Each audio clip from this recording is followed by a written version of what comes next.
listening to LA40 with Katerina Cozias, only on LA Talk Radio. All right, thanks for being with us. We are here, LA40 on LA Talk Radio. I'm your host, Katerina Cozias, and in case you would ever like to find me outside of LA Talk Radio, you can do so via my social media. I would love to gab with you.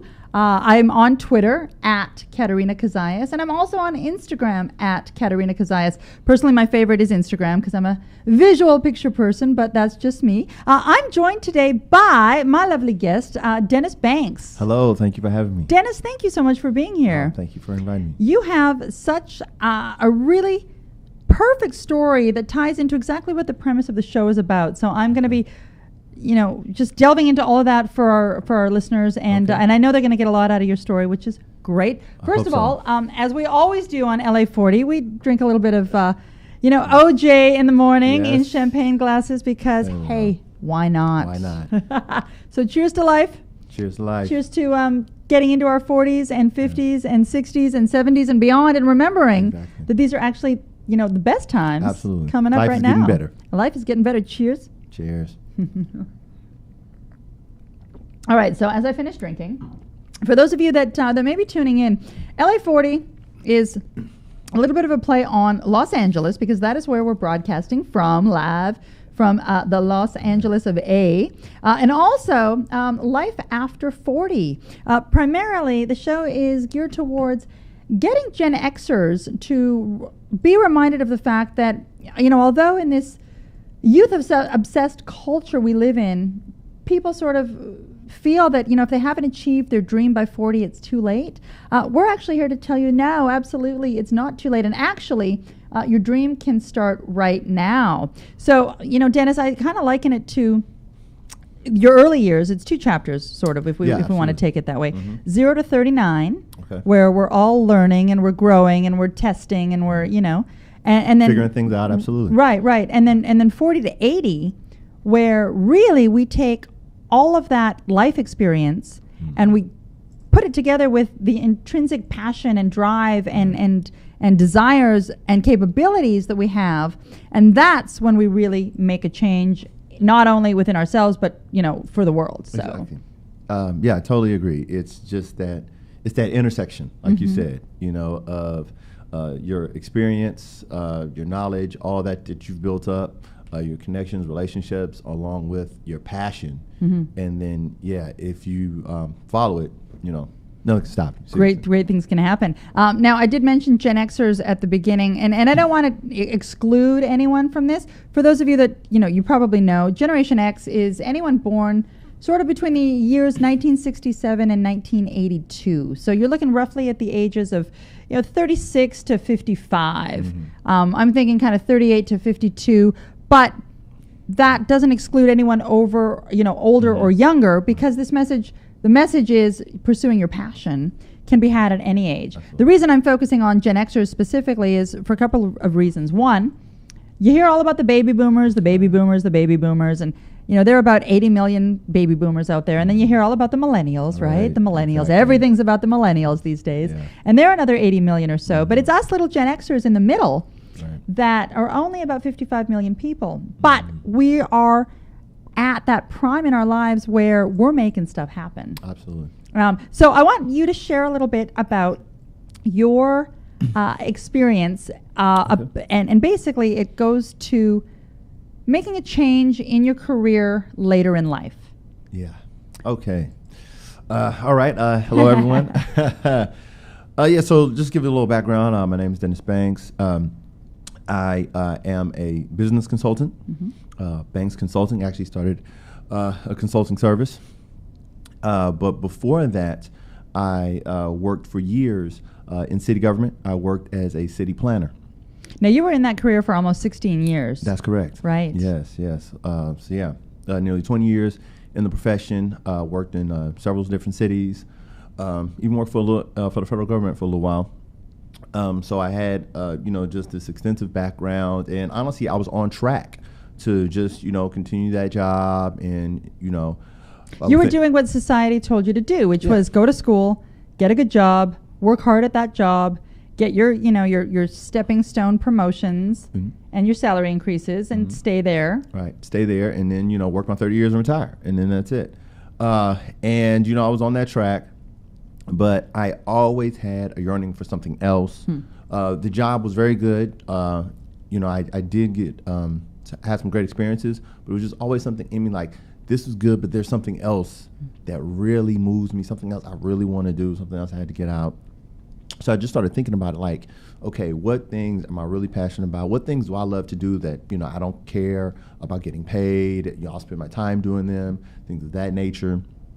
And actually, it was actually writing and music. Actually, I went to USC, and I started at USC actually as a music major. And then I transferred over I switched majors. What did you switch to? I switched actually to city planning. Oh, you did? From music? Yeah. Those are very different. Hey, they were. Very were. And let me give you back can I ask you? Yeah, I was going to sure. say, can I ask you why? Because I did something similar in university as well. Okay. I went from something super creative to something very corporate-y business. What made you make that change? What made me change? I ended up having to take some city planning classes as electives. Okay. And I just really loved them.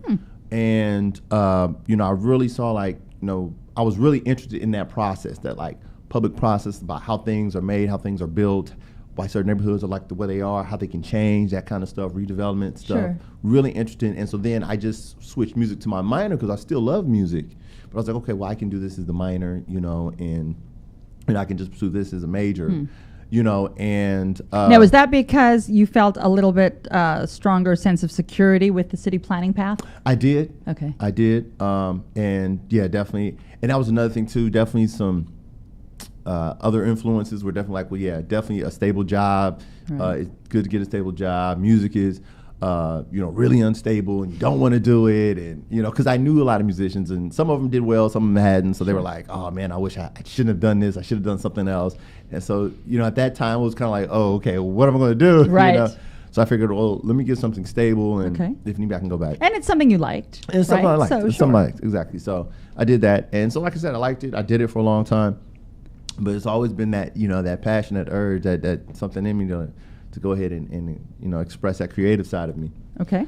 And so then that's when I decided, okay, you know what? I need to try to do this, You need to try to do what you really wanted to do. What I really wanted to do. Okay. And so you sort of had this sense closing in on your 40s, right? Yeah, absolutely. And this is a little bit, for those of you that caught last week's show, what we were talking about, which is there seems to be something that happens in and around the milestone decades. So right before 30, right before 40, right before 50, right before 60 and beyond, where you take a pause and you look at what did the last decade look like, and where am I at in life, and where do I want the next decade to go? And so you started having these feelings of, okay, I'm good, I'm stable, things are going well, but I'm yearning for more. Exactly. Okay. So you start having that feeling, and I'm sure there's a lot of listeners out there, because I know it happened to me personally. You got that little voice in your head, and it says, knock, knock, I'm still here, and I've been talking to you for a few years, and you've kind of been ignoring me, but knock, knock, knock, knock, I'm still here. So, for you at home, I mean, maybe you've had a book that you've always wanted to write, or maybe you've always wanted to get into that, social situation that you've never really had the confidence to get into, but you've always wanted to do it. So listening to Dennis's story, he's going to help explain how you can kind of get over that hurdle. So you started getting that sense of, I need more. Well, yeah, it was. And like then what? So then that's the tough part. Well, what happened is I realized, okay, I was looking at my life, and life was good, but was I really satisfied? Was I really happy? And I just started thinking about what I wanted my life to be. Okay. And one thing I realized is I wanted my life to be a life with no regrets. And so I was like, if I really want to try to pursue this as a career and do something that I love, then I need to really try to pursue this, because for me, it wasn't so much about failing. If I tried and it didn't work out, I'd be really disappointed, but at least I tried. But what I couldn't live with was regret. Saying, I should have tried this earlier, or what if this had happened, or what if I had done this, so. And I think really most of us living in Western society right now, we have, we're very, very lucky that we have, for the most part, lives that are not threatened by really traumatic things like, Yeah. the threat of immediate war on our Yeah, heads, or the absolutely. threat of famine, or the threat of violence per Right. se. So if we don't have those threats, we internalize a little bit more, which is great, but it makes us kind of think, how can I find my own personal happiness? Right. And I agree with you 100% because, again, very similar stories that happened to me, and I sort of projected into the Yeah. future, and I thought, when I'm 80 or 90, do I want to look Looking back back, right? and regret things? No. I really don't. No, And absolutely if not, I'm in a yeah. position and you're in a position where we can make a change without really affecting anyone in the negative, Exactly. why not make that change? Exactly. So That's it. you decided to change away from your career in city planning and move towards what? Okay, so right now I'm working as a business consultant, working with different individuals and companies and things like that, helping them troubleshoot issues or help them get projects through that they're working on. But this has freed me up to give me a lot more free time to pursue my writing and my music and things like that. So I am pursuing what I wanted to do, and by leaving and doing the consultant work, that's given me the free time to do that, and a lot of the flexibility. So and you've, in essence, become your own boss, gotten off of someone else's Exactly. clock, and right, got on my own, and Right. got on my own schedule, and it's great, And what I found is a through line for people that have gone ahead and done something similar is, I think you come to a realization that if you're a diligent person, if you're a motivated person, Yeah. you will be motivated and diligent on your own. You Absolutely. don't need a boss to tell you to Right. come in at 7:30 and to leave at 4. You Absolutely. can work on Saturday at midnight Yeah, if you so exactly. choose, and you are competent enough to get the work done. Right. Exactly. But you may be, wanting to play the guitar Friday morning. Right, exactly, and that's it. It's have that motivation and flexibility, like you said, to focus on what you want to focus on when you want to do it. And that's what the great thing is now. I can work, do some work on consulting, or I can work on music or writing if need be. And like you said, if there's a project I need to finish up, I can do it late at night. I don't have to be during the set office hours or things like that. So. Just the flexibility is amazing, and it also, I think, helps with the creative juices to, if you get an idea or something like that, you can just do it right then. Right. Yeah. You don't have to wait 4 hours to get off work at lunch. Right. Right. So for those of you tuning in, we are here, LA40 on LA Talk Radio, Yes. Life After 40, and we're talking with Dennis Gets Banks. That's right, who is reminding us that it's never too late to pursue your passion. Now, I expect that Okay. when you told your friends and family that, hey, yeah. I'm going to leave a job that probably was paying you a pension, probably paying your 401k, Right. probably giving you your 3% increase on a path. What did they say to that? What sort of feedback did you get from friends and family? Oh, yeah. I don't know if my parents are listening, but they were like, what? What are you going to do? So, I talked with them. I explained everything. I told thought it all out, and thought about all these, what happened. Pros and the cons, pros and right, cons, absolutely. exactly. Yeah. I've been saving some money and made a plan, Yeah. and they were skeptical for a while, but eventually they came around, and they were, they've become very, very supportive Right. of it. So yeah, And I think actually we'll raise our glass to parents, Yes. because cheers to that. cheers to them. Parents, I'm gonna cheers you, because the older I get too, the more I respect how difficult it must be to be yeah. a parent. I don't have any Absolutely. kids yet. Do you have kids? No. Okay, so neither one of us has kids yet, but I'm gonna take a pause. I'll take another one. There you go. There we go. But what I've come to understand is that our parents really did the best they could do. Absolutely.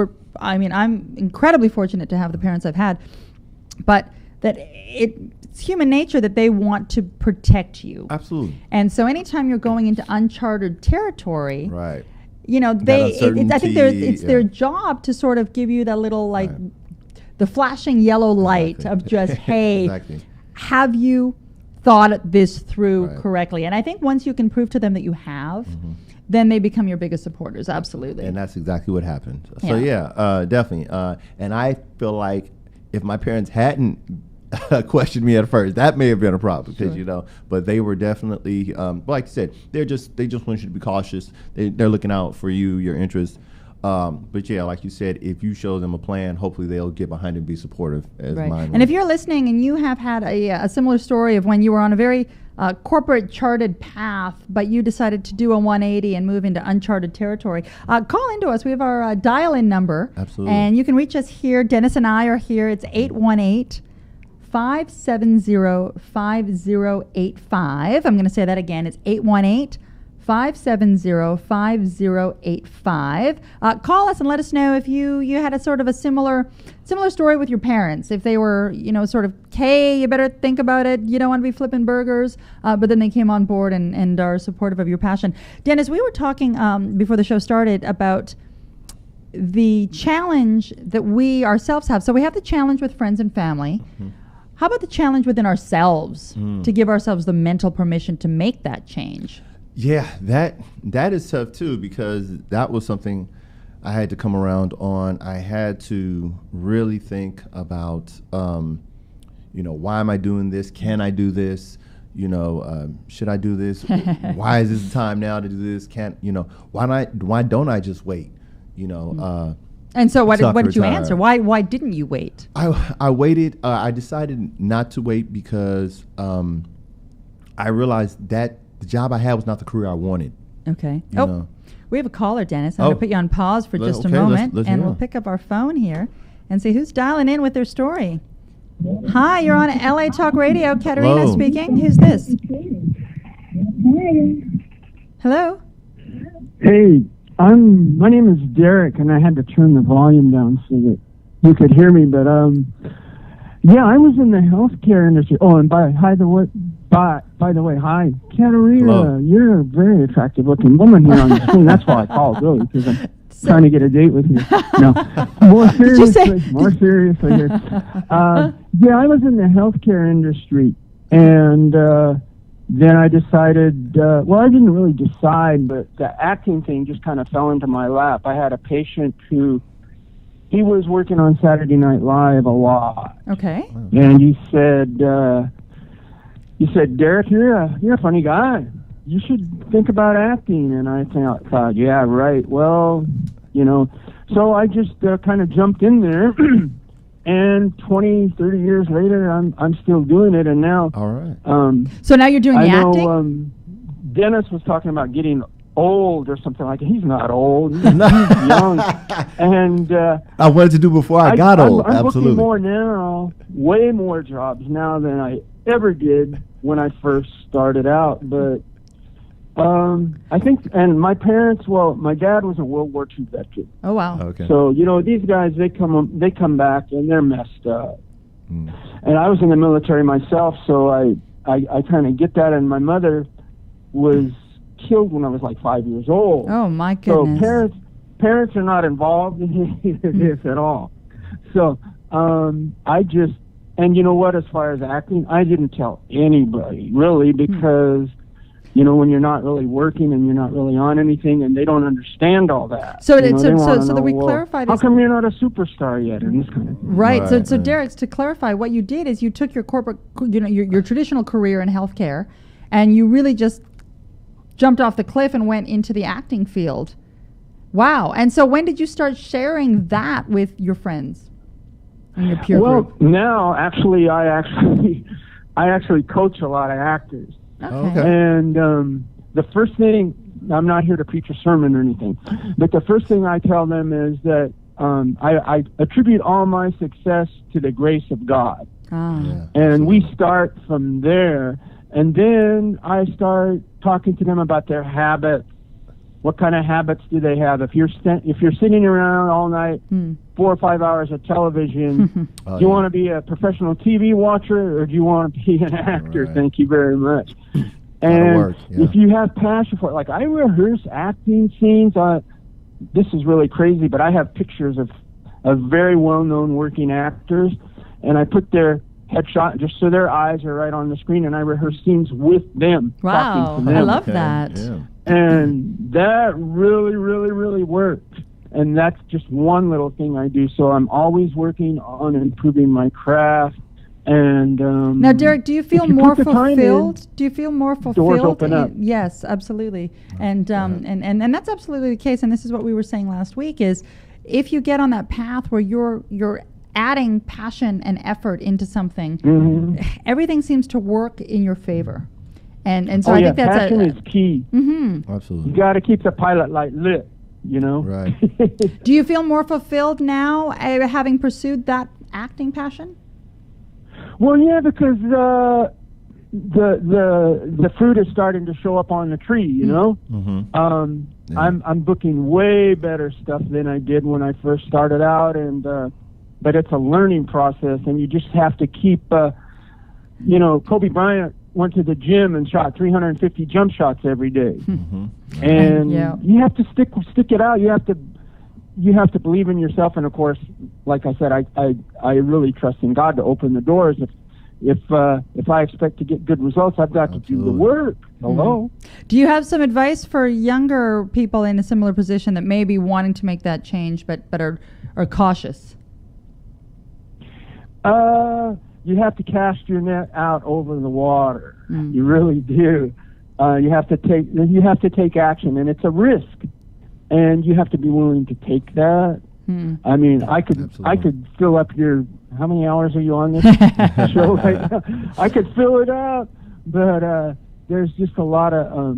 Because you have to have thick skin. You have to be able to take rejection. Yeah. You're not always going to have a great game, and get 19 rebounds and score 40 points. And I think that's universal across sit on the bench and watch. Right. Absolutely. That's universal across the board, regardless of what you're jumping into. I think that's great. Right. Derek, fantastic. Thank you so much for calling in. We love hearing these kinds of stories. And again, just a compliment to what Dennis was saying, which is just jump and trust. Yep. And be grateful. Have a grateful an attitude of thanks. Absolutely. Very important. That opens a lot of channels, and I'll shut up and get off. You guys can.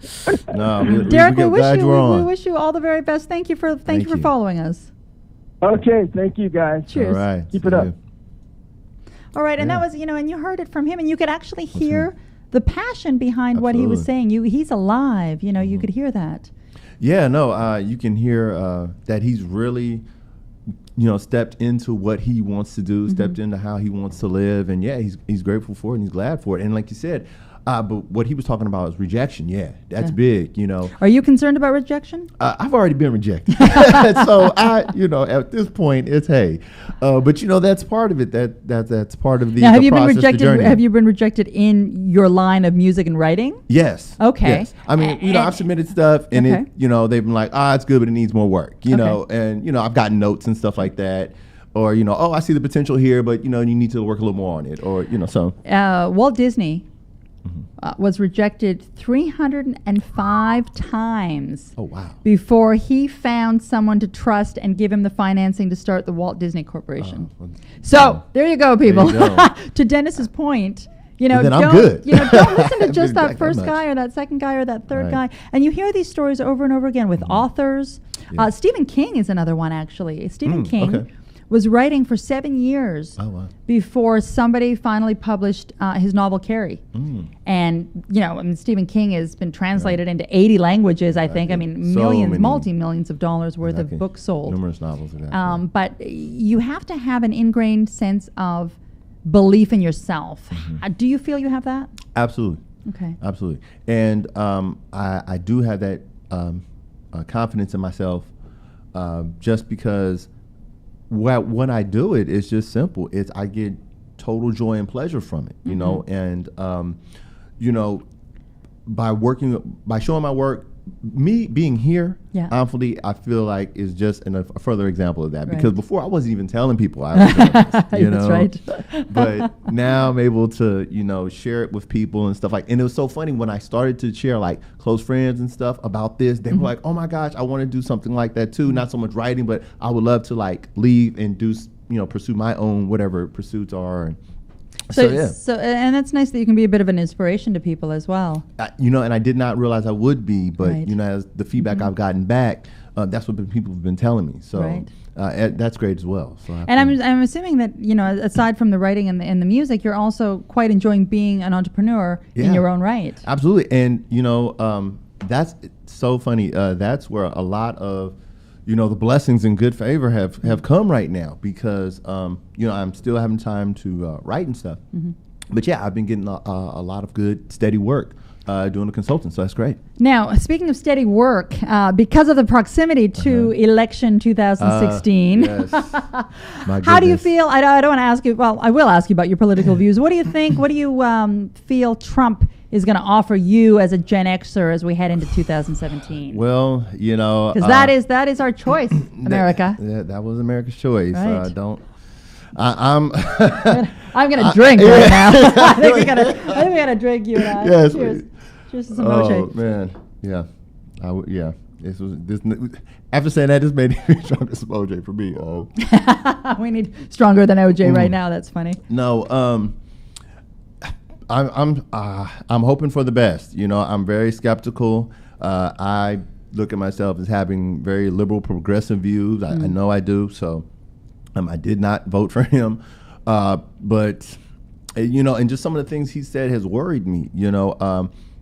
I've done a lot of community service work, and it seems like some of the proposals he proposes would take away some of the money from like the social safety net programs to provide tax cuts for the rich and very rich, and that really concerns me. So right. My one thing with Donald is because I agree with you. I tend to skew a little bit more to the left when it comes to social and human rights type of issues. Yeah. The financial, the fiscal is a little less important to me. I think we have to be respectful of human beings first and foremost. But what I'm really hoping for with Trump is that a lot of what we heard from him was rhetoric to help propel him forward in what was a competition. Right. So I think he was, what I'm hoping is that he was just telling people what they want to hear. Not that he's going to renege on some of the promises he made, but I hope he doesn't take it as far to the right as he was campaigning. Right, exactly. And I kind of feel and hope that he will bring himself to a more central place that is going to be good fiscally for the country, but is also going to be good for the rights and the human liberties that we've fought so hard to get. We've got, gay marriage, finally. We've got, women's right to choose. We have racial equality, gender equality. We're moving these things forward, and I really hope that we don't go 50 years into the past. Well, yeah, that's the with big this concern. Government. Portions of the Voting Rights Act had been gutted by the previous Supreme Court. So that is still a battle. I was talking to some people on the back east who've been suffering some of the effects of these voter ID laws. And okay, things like that. Explain that a little bit more. Okay, the voter ID laws are, a lot of laws often passed in Republican states and things like that, where the idea or their reason, they claim, the Republicans, being in the Republican Party, is that to ensure, votes are being done honestly by one person for one vote, things of that nature, to protect, votes, election security. Thing is, they add a lot of things into these voter ID laws that really don't have much to do with voter security, such as, there's no early voting, no same-day registration. They cut a lot of the polling places. They add all these requirements to get a voter ID when it wasn't needed before. And so, it's really hurt a lot of communities of color, elderly, college kids who aren't at home. Often people tend to vote Democrat. So, very scary stuff. Yes. But like you said, I hope that a lot of what he said was just, as they say, red meat to his crowd, Donald Trump. But I hope, now that he realizes the weight of the position he's in, he realizes he needs to tone it back and be a little more level-headed. We'll see. There was a poll that was done, this was about a year ago, and they were polling specifically people in their 40s, and they were asking them, how confident are you in the fact that when you retire, there will be Social Security in place? And 70% of those polled said, I'm not waiting on that. Right. So again, we've seen a shift from back in our parents' generation to our generation. Exactly. And again, we are the first generation in the history of mankind ever to be expected to do less well financially on a progressive level than the previous generation. And then that's got to be concerning. It is. It's very concerning. And I wonder, did a little bit of that factor into your decision to change paths? It did a little bit, but I mean, just in the sense that I I'm just, trying to make plans and prepare because, like you said, I can't plan on having necessarily Social Security there or it even being as much or, And so, my whole financial planning and outlook has been, okay, I need to try to make sure I'm self-sustaining as much as possible because those that social net that was there, it may not be there. So that was definitely a concern or a long-time thought I've had and continue to have. So, yeah. Right. So we do a topic of the day sample question.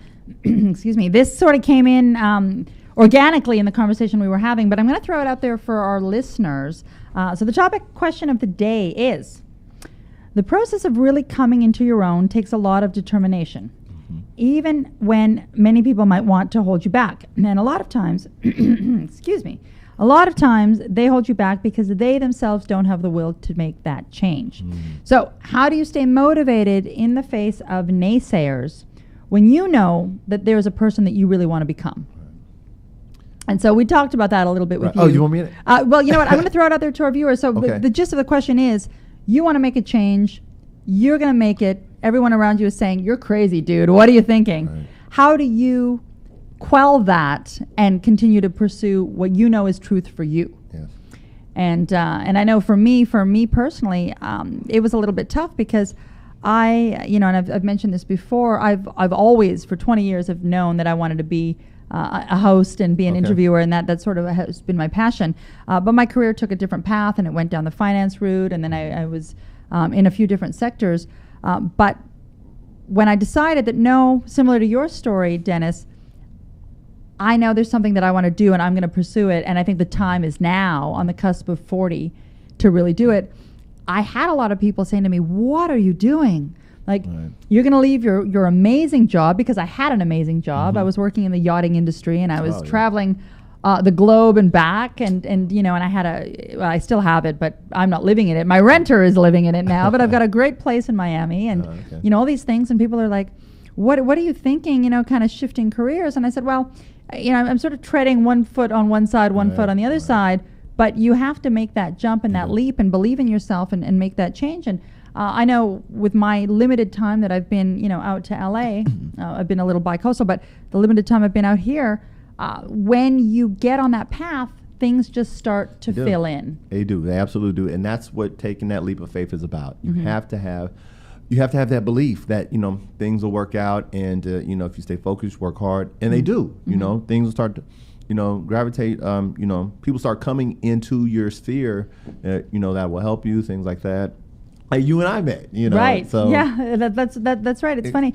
Dennis and I have an interesting story, because we met through a mutual friend, and it just so happened that I had launched the radio show, and I was talking to him about the premise, and he's saying, well, that sounds like my life. And I thought, how great, come on board. I'd love to have you on board. So exactly. And so that was it. And it's been great, just learning that more people are going through something similar, and being able to share and hear from them and learn from them. And well, and I'm going to share a little story here too, because what I like to do during the course of the show is talk about the story of change and pursuit of passion after 40 of people that we consider celebrities or high profile people. So the person I wanted to touch on today was actually Mother Teresa. So Mother Teresa has a really interesting story, and she knew from being a little girl that she wanted to be a nun.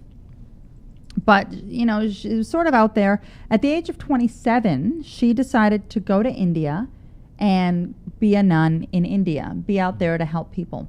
But it wasn't until the age of 41 where she kind of came into her own and decided to go to Calcutta. Now, most of us are familiar with Mother Teresa's story. She went to Calcutta to really help the poorest of the poor. Like, we're talking the poorest of the poor, and really try to be of service to them.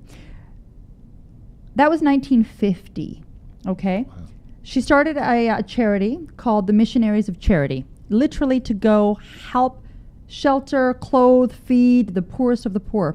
Fast forward by 2007, so 57 years later, there were Missionaries of Charity, Mother Teresa's charities, in 120 countries, over 600 missionaries, based on this one woman's drive to help the poorest of the poor. Amazing. You know what I'm saying? Like that's wow. And, we know that Mother Teresa was canonized back in September at the Vatican. She has officially become a saint. But I think it's in her 40s, it's 40, where she really came to the realization that, you know what, I'm here for a reason. I'm on this earth for a reason. What can I do as a human being to add value? Right. And I know that that's part of what drives me right now. The surface stuff is great, and the nice houses and the nice cars and the nice trips, but I really came to a place where I said, there's something that is driving me, and it's to be of some kind of service. Absolutely. And that's what I hope, we're able to do with the show here, is just remind people that it's never too late to try something new. Right. Yeah, absolutely. I mean, that's definitely one of the things that moves me, that motivates me, is like, what can I do to make this a little better place when I leave? And it's interesting because you said something earlier, and you said something along the lines of, I like doing it, I'm good at doing it. So for anyone out there that may be thinking, okay, that's great, if you have a passion, if you've always wanted to be a writer, if you've always wanted to be a host, if you've always wanted to be, Picasso, but what if you don't have a passion that you've consciously identified? And I read something interesting a few weeks ago, and it said that, one of the ways that you can carve out, and maybe identify what your passion is, there's three things you've got to assess. Okay. So one is, what are you naturally good at? I'm sure you're naturally good at playing music, listening to music, writing music, right? I love to listen. Playing. Exactly. Like you enjoy it. I enjoy it, exactly. And I'm able to pick up things quick, definitely. Right, yeah. The second one is, do you like doing it? So the first question was, are you good at it? The second question is, do you like it? Right? And I think if you like it, then... And the third question is, do you often find yourself in an environment where it's just kind of coming at you? You're not actively pursuing it, but it just keeps falling in your lap. Right. So... oh, man. Isn't that interesting? Yeah. Wow. Yeah, no, that's it. One of the things that I really thought to do this was because it's just what you said is that was my passion, but I also felt like it was also a little bit of my talent. It was something I was able to do. I was able to write things, and one time I wrote something, and I just wrote a quick little 2-page summary of something, and I got a job off that in college. So, and then I did something else, and I was wrote an article for a magazine. So it was something I was always able to do, and then the more I started doing it, the more I realized I enjoyed it. And so I felt like I kind of met that intersection of a talent intersects a passion, and this is what I'm going to do. Now, why do you think that more... Oh, we have a caller coming in. I'm going to hold my question and take the caller's question. All right, here we go. Hang tight, caller. I got to get my screen here. All right. Hi, welcome to LA Talk Radio. Hi, can you sing the national anthem? I'm sorry? The national anthem? Can you sing the national anthem for me? Can I sing it? Yeah. Sure. Is there a reason why you want the anthem sang? Are you a lover of America? Sure. Okay. Oh, say, can you see? Right, I have a terrible singing voice. Is there a reason you wanted the national anthem sung? Can we start to finish for me? I can't sing it start to finish. I'm sorry, I'm not a singer, but if you have a comment. Do it. How about you sing it for us? Come on, you can't do it, please. No, we're not singing the national anthem here, but if you have a comment to make with us about pursuing your passion, we'd love to hear it. Wait, can you sing that one? Can I sing what? No singing, sir. No singing. No, we're going to have to let you go. But scratch. Thank you for calling in. All right. No, keep listening. Can you sing but send any scratch? You have a great day. Thank you for calling in. Cheers. Right. All right. So, but it's fitting because she asked he or she. I wasn't sure if that was. I couldn't tell either, but they were wanting to hear a national anthem, and that's again on the heels of all of this patriotism that we've been hearing. I did feel that that the conciliatory speech that Hillary gave was fair. Yeah, it was fair. And Obama's was also fair, and I think it's correct in saying that regardless of who the ultimate candidate winner was. Right. It's good to band behind that power of the president and be supportive of that role. I mean, well, that's why everybody was upset with Trump saying that if he didn't win, he was going to say the election was rigged, because the whole idea is that you accept the you the accept the outcome, exactly, the electoral the college votes, right. exactly. Correct. And so you accept it, and that's been why America's been. But it's interesting because if there's anyone, and if there's anyone that sort of epitomizes pursuing a passion, I guess it would be Donald Trump, right? And Or vendetta. and somebody vendetta. But again, this is somebody that decided to pursue something out of the blue later in life, and that's the whole point of living life after 40. And Donald is almost 70, I think. Yeah, he's 70. And here's a guy, an entrepreneur, successful businessman, if you will, that woke up about a year ago or so and said, "Hey, I think I'm going to become president." All right then. I mean, to that point, he definitely did have a goal. He set out a plan. He figured out how we can do it. And, even when people, because in the initial announced, a lot of professional politicians were like, oh, he's never going to do it. Mm-hmm. They didn't believe in him. Sure. And he outdid all of them. So. Now, do you think that's because he put a goal in his mind, and he just did not deviate from that goal? Because to our question about how do you deal with naysayers, if there's anyone that had naysayers, it was Donald, right? To like you were saying, Absolutely. People were saying you don't know what you're doing, you're crazy, you can't lead, you have no experience, all of that. Right. And yet he didn't just doing let this for a reality any show. of that distract him. And he stayed on his path. Exactly. And hello, 45th president of the U.S. of A. Even when things exactly. Oh, it's crazy. It is. I still can't believe it. But even when things got bad, with the campaign about grabbing, whatever. He still believed that he could win, even when all the polls were saying that he was going to lose in a landslide. He still thought he could win, and that's it. We see the results. Right, absolutely. So I think that speaks to the strength behind pursuing something that you genuinely deeply want to pursue. That's true. Right. Absolutely. Yeah. So I'm going to read this question out one more time. And for those of you that may have caught up with us late, you're tuning into LA40. It's the new radio talk show called LA40, I just said that. Okay, Los Angeles, we're broadcasting live from, and we're talking about life after 40, so it's a little bit of a play on words. And we're talking about the topic of the day. The topic of the day, I'm going to read it out to you, is the process of coming into one's own requires a lot of determination. There are people that might want to hold you back, but often it's those people that can't find the will to change themselves. So, how do you stay motivated in the face of negativity and stick to your plans? I know for me, it was, as I said, people were wondering, what are you doing? What are you thinking? But when you are committed, I also think that energy emits from you. And people want to say, okay, wait a second. There's something going on here that maybe I want to be a part of. Absolutely. People do feel that energy, that positivity, absolutely. For me, when I was, leaving my job, I had told some friends, I was, going to do, do a consultant thing and things of that nature, go out on my own, essentially. Right. And, I just had people who were colleagues and friends of mine for years. They're just like, you're not going to make it. Wow. Well, thanks for the support, guys. Exactly. You're not going to make it. But, that I didn't let that discourage me. I didn't let that get me down. I knew what I wanted to do. I knew what I had to do for me. And I guess that's what my motivation was. I knew what I had to do for me. See, for them, I realized that, for all I know, they may have tried and it didn't work out for them or whatever, or they were just comfortable with where they were in life. And that's good, if that's it for them. But that wasn't for me. So even though they said that, I didn't let that discourage me. And do you think you gain that sense of self-confidence around this age of 40 versus around the age of 30? I would say so, just because of experience, learning a lot, had some ups and downs and things like that, and learned from them, and just more focused now, really, more than anything, just more focused now, because it's always kind of like, oh yeah, I'm interested in this and that, but now it's kind of like laser focused, like, okay. Yes, that's funny. I'm laser focused right now too. Yeah. That's what it takes. And I think it doesn't, for as cliche as it sounds, and it's very true, right? The 97% of people are led by the 3% that actually make a commitment and take that dive off that cliff, right? Absolutely. And you have to have the faith, because you don't know what's out there. You don't.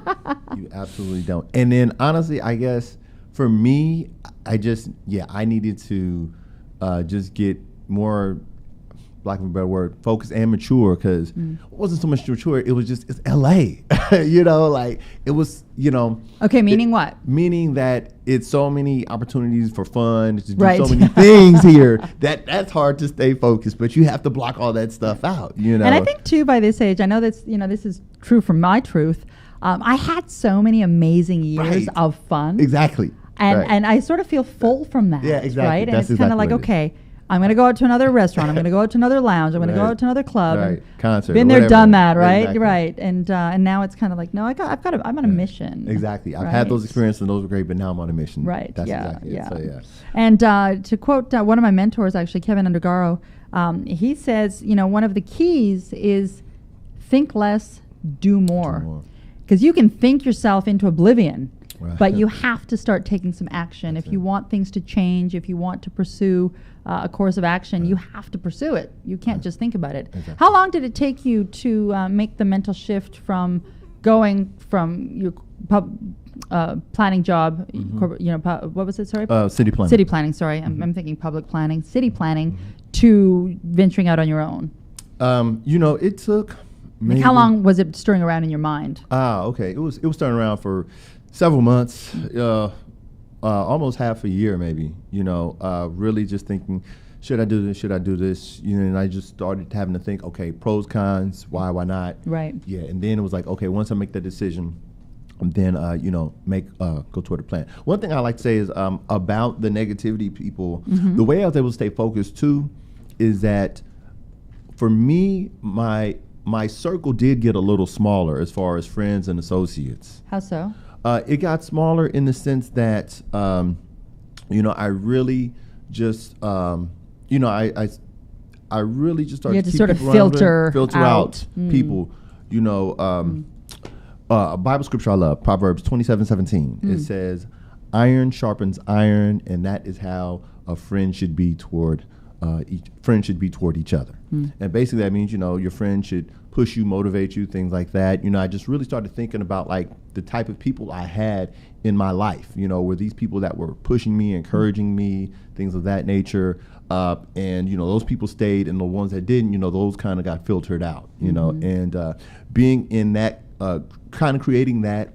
But that's got to be culture. hard, though, right? Because these are friends of yours that might have been friends for 10, 15, 20 years. They have been. How do you let that go, that older life? Well, that's tough. It's not easy, but you have to decide what's best for you, and, it's, you don't have to be like, we're not going to talk to you again, never see you, but, you don't associate with them as much, or you don't go out with them as much. If they call, say, hey, I've got to do this, I've got to work, I've got something I'm working on, I've got to study, I got to prepare this. Right. And, and some of them, they'll kind of understand like, okay, he's really focused, or she's really focused on doing that, so I'm gonna let them alone. And then some, this won't. But sometimes some people are in your life for a reason, some are in your life for a season. So right, there you go. Yes, absolutely. Dennis, it was such a pleasure having you on the program today. It was great being here. Thank you for being here. And again, for anyone listening, we are here 11 o'clock in the morning on Thursdays, LA40, where we basically want to just keep the passion alive and remind people that you don't necessarily have to have hit it out of the ballpark before the age of 40. Actually, your chance to do that, like we saw with Mother Teresa, and really affect the world, comes after the age of 40, when you really start to harness who you have become with the experiences you've had in life. Right. And that rings true for 40 and 50 and 60 and 70 and 80. And I was talking about Betty White last week, who's 94 years old. Wow. And she is she's still going strong. So that's it. So don't give up. If you got that dream, just chase it down. Sure. Don't give up. Absolutely. Dennis, if someone local to LA is wanting to use your services, where can they find you? Oh, okay. You can go to Banks Consulting. Actually, you can email me right now. Just pretty simple. Actually, no, you can give me a call. My number is 323-445-7506. Or you can just send me an email, dennisbanks98@gmail. And also the firm is Banks Consulting. So perfect. All right. Fantastic. And you can find me, of course, Katerina Cozias, on Twitter and Instagram at Katerina Cozias. I would love to chat with you. And if you've got short stories to share, please hit me up, because we'd love to hear them. Dennis, I thank you for taking the time to be here with us Thanks today. for having me. This is great, definitely. And let me just make sure that we're ready to cut off here. We are indeed. All right, so everyone, thanks for being here. I will see you again next week with another special guest and another special topic. I'm working on right now, I'll be really honest, I'm transparent, working on carving out the go-forward schedule of topics and guests that we're going to have on board. And what I can tell you is, one of the beauties of being in LA, there are a lot of very cool people that call this place home. Absolutely. That I have tapped into. And so we've got some great guests that are going to be coming out here over the winter season. For now, though, that was right. our show. So Thanks stay for being with tuned. us, and we will see you again All right. next bye. week. Bye-bye. Okay. Oh, that was great. You're listening to LA40 with Katerina Cozias, only on LA Talk Radio.